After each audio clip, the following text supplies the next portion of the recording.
Et une armée évidemment très active au Mali et notamment dans le nord du pays, à la frontière algérienne, aux alentours notamment, mais pas que, de Thessalite. Les combats se poursuivent pour tenter de mettre fin ou d'éradiquer les groupes terroristes présents sur place. Eh bien, 13 militaires français en ont payé le prix. Ils ont trouvé la mort dans une collision accidentelle de 2 hélicoptères. Cette collision a eu lieu lors d'une opération de combat contre les djihadistes. On découvre cette information avec vous, évidemment. Tout ce que l'on sait, on va vous le dire dans les minutes qui viennent, puisque c'est l'Élysée qui révèle cette information. Parmi les 13 militaires tués donc au Mali, il y a 6 officiers, 6 sous-officiers, un caporal-chef. Ces hommes étaient à bord de 2 hélicoptères qui sont entrés en collision. Évidemment, c'est une annonce terrible. Je crois que depuis le début de cette opération Barkhane, en tout cas pour ce qui est du Mali, 13 militaires français n'ont jamais été tués en même temps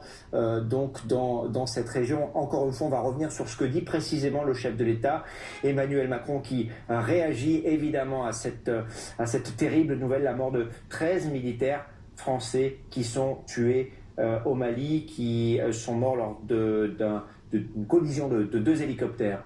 Et on vous redit encore une fois évidemment que le mode de communication n'est absolument